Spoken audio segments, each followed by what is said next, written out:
देखिए समझ लीजिएगा, हार्डवर्क और स्मार्ट वर्क दोनों करने हैं, ठीक, समझते हैं एक बार। मोस्ट इंपॉर्टेंट टॉपिक्स की अगर हम बात करें तो ये जो जितने भी टॉपिक आपके सामने लिखे हुए हैं, ये वो टॉपिक्स हैं जो पूरे सीटेट में ऑलमोस्ट इन एवरी सब्जेक्ट या ईच सब्जेक्ट, जो आपके 5 सब्जेक्ट हैं उनमें ओवरऑल इंपॉर्टेंस रखते हैं, ठीक। चाहे हम बात करें किसकी, डेवलपमेंट के कॉन्सेप्ट की, इवन मैथ्स पेडागोजी में भी जब आप आंसर कर रहे होंगे और आपको पता होगा कि बच्चा डेवलप कैसे होता है, विकास कैसे होता है बच्चे का, तो आप बेहतर आंसर लगा पाएंगे, बजाय कि आपको पता ही ना हो, आपने पेडागोजी ही ना पढ़ी हो। अगर आपने बाल विकास नहीं पढ़ा, आप सीटेट क्रैक नहीं कर पाएंगे, तुक्के में हो जाए बात अलग है, ठीक। क्योंकि लगभग हर सब्जेक्ट में 15 नंबर की पेडागोजी, और वो पेडागोजी इंस्पायर्ड है सीडीपी से, तो आप इनको सीडीपी के टॉपिक्स भी कह सकते हैं, या फिर आप इनको ओवरऑल इंपॉर्टेंट टॉपिक सीटेट के हर सब्जेक्ट के कह सकते हैं। डेवलपमेंट लगभग हर सब्जेक्ट को प्रभावित करता है। इसके अलावा अगर मैं बात करूं तो प्याजे, वाइगॉस्की, कोहलबर्ग, आपको मैथ्स में भी प्याजे के क्वेश्चन देखने को मिल जाएंगे, लैंग्वेज में भी प्याजे के, वाइगॉस्की के क्वेश्चन देखने को मिल जाएंगे। कोहलबर्ग चलो मान लेती हूँ सिर्फ सीडीपी में आता है, लेकिन ये अपने आप में तीनों मिलके 4 नंबर सीडीपी के और कम से कम भी 2-2 नंबर अदर सब्जेक्ट्स में देखने को मिलते हैं। प्याजे वाइगॉस्की का जो लैंग्वेज वाला कॉन्सेप्ट है, ईगो सेंट्रिज्म या फिर अहम केंद्रित वाक, प्राइवेट स्पीच, वो आपसे भरपूर रूप से पूछा जाता है ना। चाहे वो हिंदी पेडागोजी हो, इंग्लिश पेडागोजी हो, प्याजे का जो कॉन्क्रीट ऑपरेशनल स्टेज का क्वेश्चन रहता है कि लॉजिक कब आता है बच्चे में, वो मैथ्स पेडागोजी में भी पूछा जाता है। तो ये चीज़ें हमें ध्यान में रखनी है कि इनको हम इतने अच्छे से कर लें कि दिक्कत हमें ना हो कल को, ठीक है जी बात। इसके अलावा अगर मैं बात करूं तो एक टॉपिक है CCE का। इन तीनों को आप वीडियो में मैंने डिस्कशन किया हुआ है यहीं लेट्स लर्न पे, वहीं देख सकते हैं, ठीक।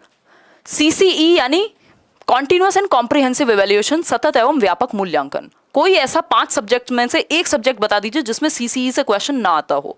मतलब हर एक सब्जेक्ट में सतत एवं व्यापक मूल्यांकन से क्वेश्चन आएगा, CCE से क्वेश्चन आएगा, है ना। असेसमेंट क्या होता है, इवैल्यूएशन क्या होता है, पोर्टफोलियो क्या है ना। इसके अलावा ये आपका जो भी एनेक्डोटल रिकॉर्ड्स हैं, दुनिया भर की चीजें, तो CCE में बहुत सारी चीजें आती हैं। क्वेश्चन निश्चित रूप से आएगा और हर सब्जेक्ट में आएगा, ठीक। मैं अभी बाद में ये भी बता दूंगी इनमें से भी कौन से मोस्ट इंपॉर्टेंट है, इन 15 में से भी। सबसे पहले आपको पूरी तैयारी में ये 15 टॉपिक करने हैं, चाहे लेट्स लर्न पे यूट्यूब पे सर्च करो, गूगल सर्च करो, किसी किताब से पढ़ो, नोट्स बना लो इन 15 टॉपिक के, फिर प्रीवियस ईयर लगाओ। नेक्स्ट है RTE act 2009, right to education act 2009, शिक्षा का अधिकार अधिनियम, जिसमें फ्री और अनिवार्य शिक्षा की हम बात करें, यानी निःशुल्क एवं अनिवार्य शिक्षा की। RTE एक्ट से क्वेश्चन लगभग हर टॉपिक में आ जाते हैं, एकाध, मतलब कंपैरेटिवली इंपॉर्टेंट है। NCF की अगर हम बात करें तो NCF 2005 हर सब्जेक्ट के लिए इंपॉर्टेंट है, CDP के लिए भी। NCF क्या है, एक डॉक्यूमेंट है, नेशनल करिकुलम फ्रेमवर्क, राष्ट्रीय पाठ्यचर्या की रूपरेखा 2005, ठीक। इसको आप समझेंगे, इन पे वीडियोस बनाई हुई है मैंने, वो देख सकते हो आप। NCF 2005 में CDP में भी आएगा, हिंदी में भी आएगा, इंग्लिश में भी आएगा, मैथ्स में भी एक आध क्वेश्चन आ जाएगा, EVS में भी एक आध क्वेश्चन आ जाएगा, सब जगह आएगा। इंक्लूसिव एजुकेशन 5 नंबर का तो CDP में टॉपिक है, अकेला टॉपिक 5 नंबर का है ये, ठीक। यानी समावेशी शिक्षा जो है वो 5 मार्क्स की वेटेज रखता है आपके एग्जाम में। समावेशी शिक्षा है क्या, आपको सबको इंक्लूड करके रखना है, सारी डिसेबिलिटीज इसमें आ जाती हैं, जो भी अक्षमताएं हैं, क्या नजरिया आपका रहना चाहिए बच्चे के प्रति, ओवरऑल आपके हर एक टॉपिक को ये टच करता है कहीं ना कहीं। तो इंक्लूसिव एजुकेशन 5 नंबर तो CDP में दिलाएगा आपको, इसके अलावा 5 से 7 नंबर, इवन 10 नंबर तक बाकी सब्जेक्ट में दिला देगा, क्योंकि कोई भी ऐसा सब्जेक्ट नहीं है जहां पे समावेशी शिक्षा की बात ना होती हो, सभी तरह के बच्चों को इंक्लूड करने की बात ना होती हो, ठीक है। ऐसे लाइक शेयर करते रहना, खुशी खुशी। मैं भी थोड़ा सीरियस दिख रही हूँ, ये नंबर देख के मेरे को याद आया, है ना। 10,569 लोग हैं हम अभी, पूरे इतने के इतने लाइक, और ये टॉपिक को अप्लाई करना है। अगर लाइक नहीं भी करना तो इनको अप्लाई कर लेना, पेपर क्लियर हो जाएगा, लाइक से बड़ी बात है वो, ठीक। नेक्स्ट है ब्लूम्स टैक्सोनॉमी, ब्लूम का वर्गीकरण, ये भी इंपॉर्टेंट है। बहुत ज्यादा नहीं कहेंगे, बट आपको पता होगा तो डायरेक्टली कुछ क्वेश्चन और इनडायरेक्टली भी क्वेश्चंस इससे बनते हैं, ठीक। नेक्स्ट है language and thought, language and thought यानी भाषा एवं विचार, ये आपके हिंदी, इंग्लिश, CDP, इन 3 में बहुत महत्व डालेगा। इसके अलावा एक एक क्वेश्चन इनडायरेक्टली आपको भाषा के ऊपर मैथ्स और EVS में भी देखने को मिलेगा। जेंडर अपने आप में हर एक सब्जेक्ट में आजकल देने लग गए हैं। जेंडर स्टीरियोटाइपिंग यानी लिंग रूढ़िबद्धता क्या होती है ना, लिंग जेंडर बायस क्या है, जेंडर इक्विटी क्या है, इस तरह की चीजें। तो जेंडर भी इंपॉर्टेंट हो जाता है, कम से कम 3 से 4 नंबर में अकेला है। मोटिवेशन अगेन एक नंबर में मिनिमम CDP में, और बाकी सब्जेक्ट में भी एक आध नंबर में आपको देखने को मिलेगा। हो सकता है तो टोटल सब्जेक्ट मिलाकर के 3 से 4 नंबर बन जाएं। और मोटिवेशन आसान टॉपिक है ना, लैंग्वेज एक्विजिशन एंड लर्निंग, ये language learning and acquisition Hindi pedagogy, English pedagogy, CDP तीनों जगह आएगा, मतलब 5 नंबर बन गए, क्योंकि एक एक क्वेश्चन तो मिनिमम आएगा और हो सकता है कई बार 2 क्वेश्चन भी आ जाएं, तो बहुत इंपॉर्टेंट है, अभी स्टार मार्क कर लेना इस पे। तो फिर इसके अलावा अगर मैं बात करूं लैंग्वेज स्किल्स, अगेन इस पे भी स्टार मार्क करके रखो, क्योंकि हिंदी पेडागोजी भाषाई कौशल बोलते हैं इनको। एक बार अगर आपने, ये दोनों ऐसे टॉपिक हैं, लैंग्वेज के जितने भी टॉपिक हैं ऐसे टॉपिक हैं जो आपने एक सब्जेक्ट में पढ़ लिए, चाहे हिंदी लैंग्वेज हो, चाहे इंग्लिश लैंग्वेज हो, चाहे अदर लैंग्वेजेस हो, आप सेम कॉन्सेप्ट अप्लाई कर सकते हैं। तो आपकी एक बार में ही तैयारी हो जाती है, आपका बाल विकास भी तैयार हो गया लैंग्वेज स्किल्स के लिए, आपका हिंदी भी और इंग्लिश भी। तो ऐसे टॉपिक करो ना जो बिल्कुल आपको स्कोर दिलाएं।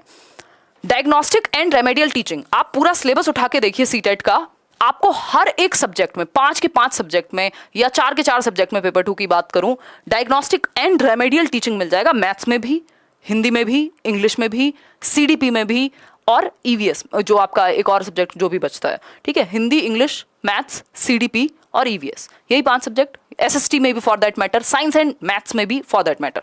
अगर हम बात करें किसकी, डायग्नोस्टिक एंड रेमेडियल टीचिंग की, डायग्नोस्टिक क्या होता क्या है बेसिकली, अभी इस पे भी बात करेंगे। होता ये है कि बच्चे को समस्या कहाँ आ रही है, उसको पहचानेंगे कैसे, ये होता है डायग्नोज करना, और उसकी रेमेडी कैसे करेंगे, उसका सॉल्यूशन कैसे करेंगे, दोबारा एक्स्ट्रा क्लास लेके करेंगे, किसी नए ढंग से पढ़ाएंगे, कैसे बीच में जो भी एरर है, कमी है, गैप है, उसको फिल कैसे करेंगे, ये इतनी सी कहानी है इस टॉपिक की, और हर सब्जेक्ट में देखने को मिलेगा, ठीक।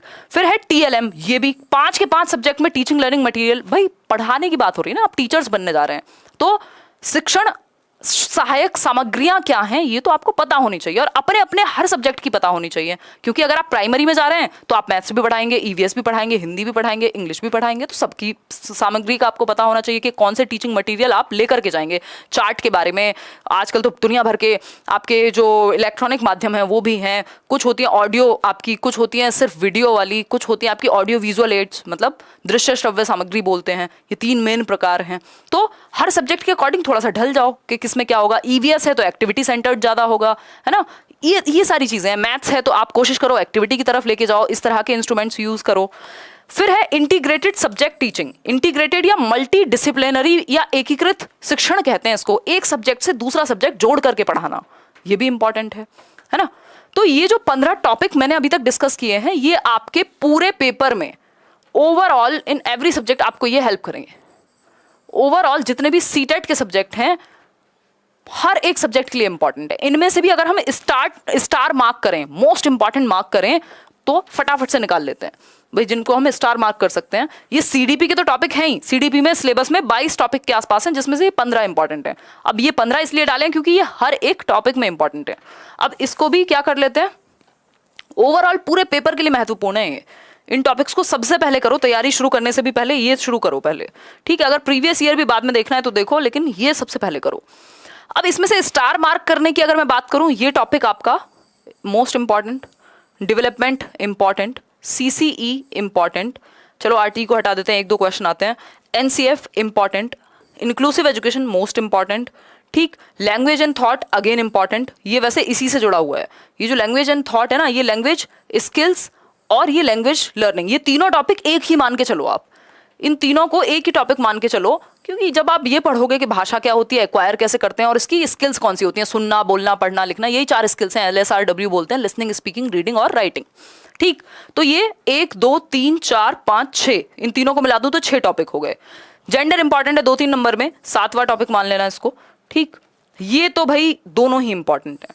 तो अगर मैं कहूं 1, 2, 3, 4, 5, 6, 7 और 8, 9 टॉपिक्स हो गए। इनको और काट दिया जाए अगर, हालांकि ये इनमें से हटाने के लिए बचा नहीं है कुछ, ये ऑलरेडी बहुत इंपॉर्टेंट थे, तभी मैंने यहाँ पे लिखा है सभी सब्जेक्ट्स को देखते हुए, लेकिन इनमें से भी अगर हम छांटें तो 9 टॉपिक्स बनते हैं आपके। इन तीनों को मैंने एक ही कैटेगरी में डाल दिया है। तो ये 9 टॉपिक्स अगर आप कर लेते हैं तो मुझे लगता है कि आपका एग्जाम क्लियर होने से कोई नहीं रोक सकता, इन 9 टॉपिक्स प्लस प्रीवियस ईयर। इसका मतलब ये नहीं है सिर्फ आपने ये रट लिया, समझना पड़ेगा कॉन्टेक्स्ट के अकॉर्डिंग, संदर्भ के अकॉर्डिंग, और साथ में प्रीवियस ईयर भरपूर लगाने पड़ेंगे, या फिर क्लासेस अटेंड कर लो।